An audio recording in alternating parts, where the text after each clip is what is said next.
Hi everybody, Dacob here. Welcome back to the Fashion Bunker. We got ourselves a little Hermes moment going on.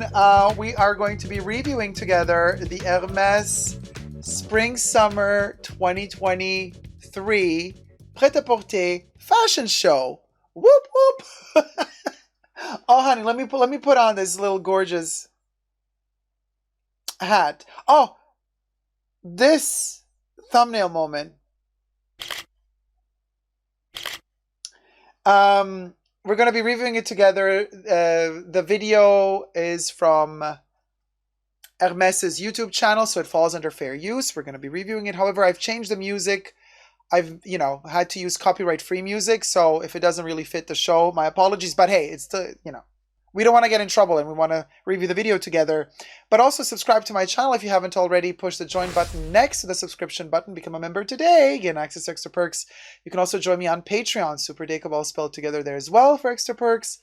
This video is being filmed live in front of a live virtual audience. I live stream every Saturday. You are all invited to join the live stream. I will be queuing in the chats right after the show, but let's watch the show together. So, Spring Summer 2023, the journey continues.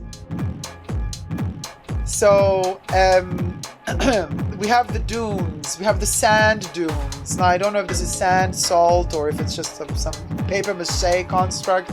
Okay, leather, sporty, the bags, kind of a moment. I don't know, the shoes like bouncy with the holes underneath. Now obviously Hermes is always sporty, right? They're not gonna do insane red carpet Oscar gowns and wear. It's always connected to horse riding, so there's always a sportive touch blended in there. So you can see how, this is all very sportive wear, right? Interesting how disconnected this whole fashion side of Hermes is from the Birkins and the Kellys, which are like so in a different realm of their own and have really nothing to do with the clothing side of Hermes. It's so bizarre. Just talking in connection to what type of person usually does wear a Birkin and a Kelly, in a very, very rich level. Very fascinating. Well, certain type of people. Not everybody.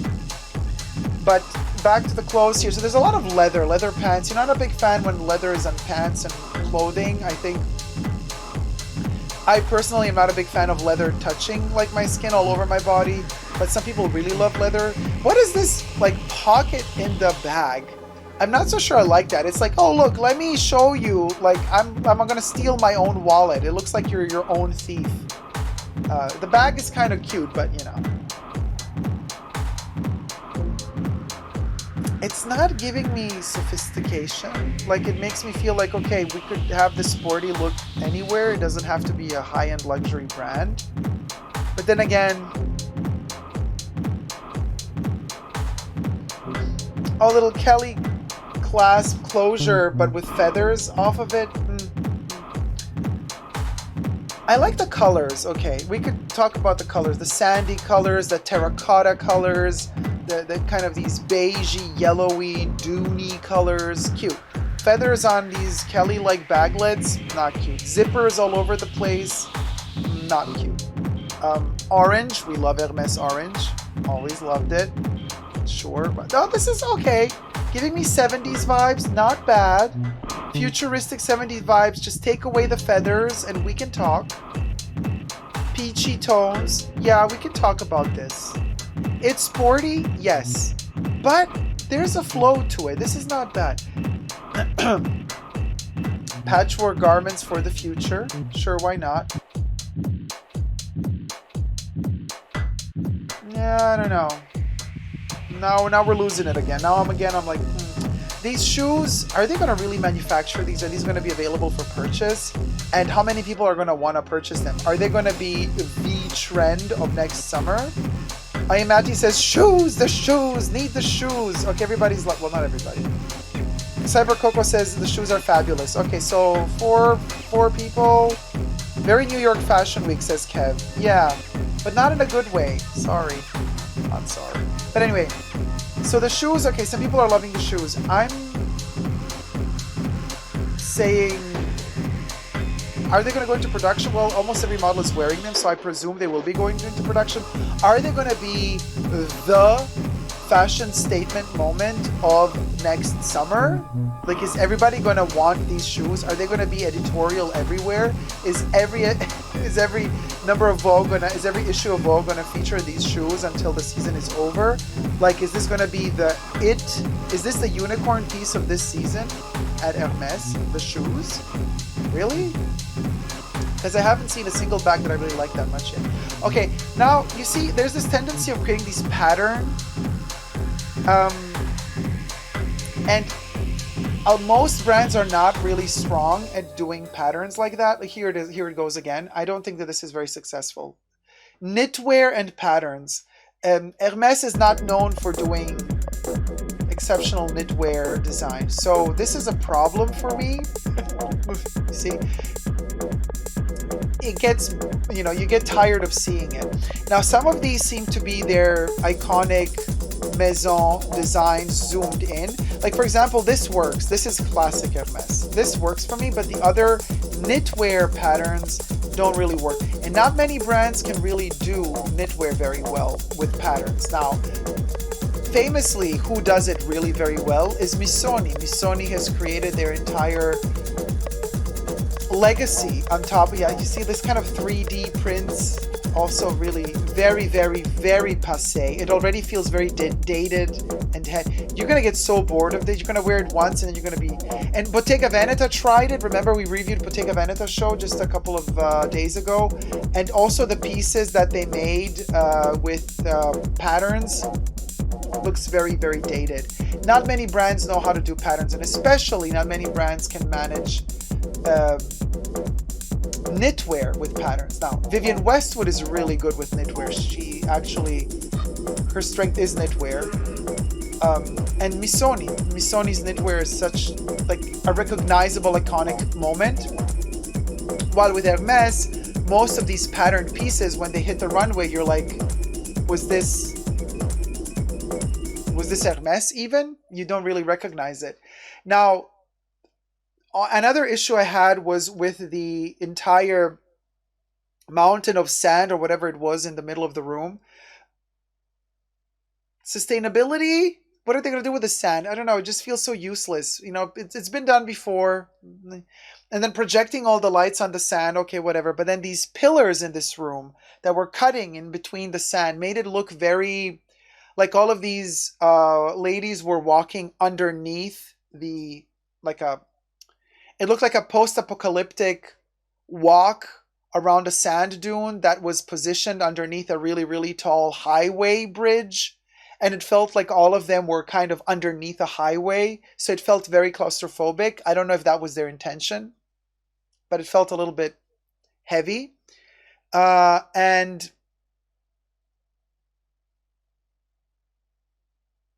but I don't know. It gave mango, says Jesus. Cybercoco says, I honestly don't take any notice to the garments. I was just looking at the shoes on all the models. So the shoes stole the show, basically, is what we're saying. Courage did sand well for spring-summer 23, says Kev. Mangalore says, those knitwear patterns paired with those silhouettes is very Gen Z TikTok style. I think they're trying to capture a young audience. It just looks very dated to me, but not in a good way. It feels like, oh, these clothes, we're going to have to wait 6 months until they hit stores or boutiques, and they already feel like they're old. Like, not in a good way. The shoes look heavy, says Penny. The set reminded me of Prada Spring 2015. I honestly didn't take any notice to the garments. Oh, the shoes, I'm not understanding the shoe hype. Hey, to each their own. To me, personally, it felt a little bit... leftover dead stock from the 90s. Ha, Coco Kitty. Yeah. To me, it felt like a relatively weak collection. I mean, unless you're into really expensive sportswear and leisure sportswear, then it was fine. But remember a couple of seasons, like just the last one that we watched, the fall winter collection that we reviewed together, there was way more elegance and class in how the the tailoring, the cuts. There was beauty there. This is more if you just want to spend a lot of money for very, very luxurious sportswear. Hmm. They're still doing the cutout, says Amantes. Yeah, Holy Grace says, I really liked it for spring summer. The clothes moved beautifully. Was there a story behind it?